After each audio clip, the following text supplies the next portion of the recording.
Hello everyone, I hope you are all doing well. Today I'm bringing you a review of a new fragrance that has just released here in the UK. We have some early access to this fragrance. It is the new Ferragamo Uomo by Salvatore Ferragamo, of course. This has been released just recently, so I think this is intended to be an autumn-winter release by the house of Ferragamo. Anyway, does the name remind you of any other fragrance? Of course it will. Valentino Uomo, which has been released last year, and you all know that I love this fragrance. So today I'm just going to review for you the Uomo by Ferragamo, and I'm going to make a comparison between this fragrance and Valentino Uomo. So yeah, if you are interested in learning more about this fragrance, then of course please keep watching. So of course I've got a sample. You see that the box is supposed to have this kind of design. I don't like it, to be honest. It reminds me, I'm not sure, it reminds me of another house that does graphic logos like that.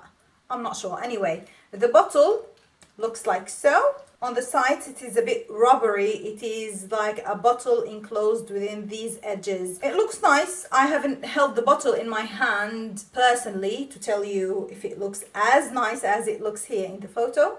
But yeah, the nose behind this fragrance is Alberto Morillas. And I like Alberto Morillas, although my favorite perfumer of all time is Olivier Polge, who made Valentino Uomo, you remember last year. And of course, Jacques Cavalier is one of my favorite perfumers as well. Anyway, today we are talking about Alberto Morillas versus Olivier Polge with these two Uomo fragrances. Ferragamo Uomo is described as a spicy sweet fragrance.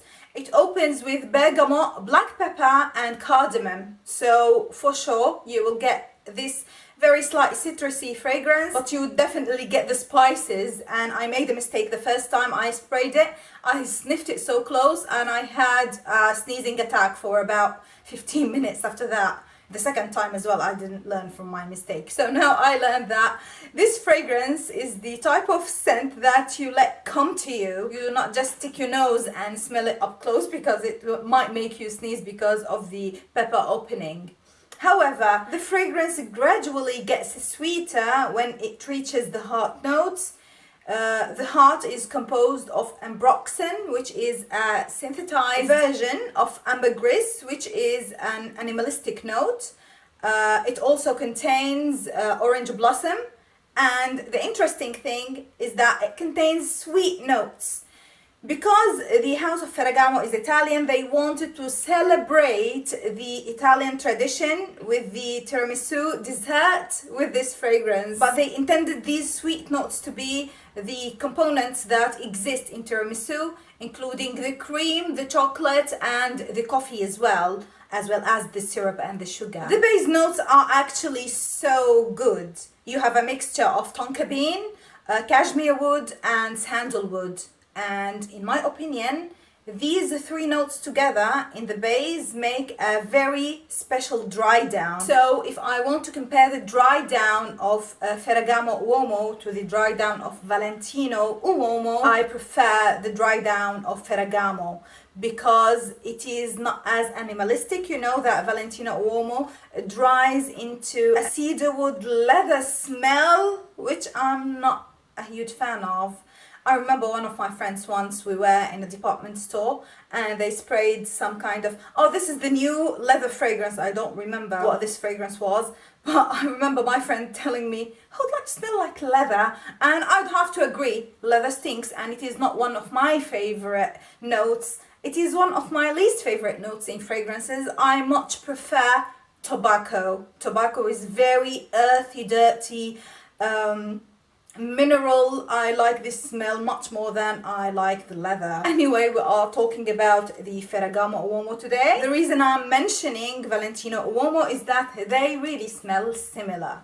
If you think of wine, Ferragamo Uomo is like the fresh, more sparkly and zesty type of wine, while the Valentino one is a very good quality vintage wine. It is more round, more harmonious, and it is very well grounded. So of course, because of this, Ferragamo Uomo projects better. Both of them really lose their projection after the 4-hour mark, so they will not project after that. But I still think this has a better potential of being smelt from a distance than this. However, I still prefer Valentino Uomo. The opening of this one is just amazing with the herbal, myrtle and the bergamot, while this one is so peppery, and I told you it's a bit harsh in the opening. However, they are both similar. If you want my opinion, would you buy this or that, I would still recommend Valentino Uomo, but the Ferragamo Uomo is still a very good fragrance. Both could be worn in the winter, in the autumn, when it is a bit cooler, so might be a bit too much for very hot weather or for warmer temperatures. I would say that Valentino Uomo is more suitable to be worn in the evening. This one works in the evening and during the day just as well. And yeah, as for age, I think they are versatile.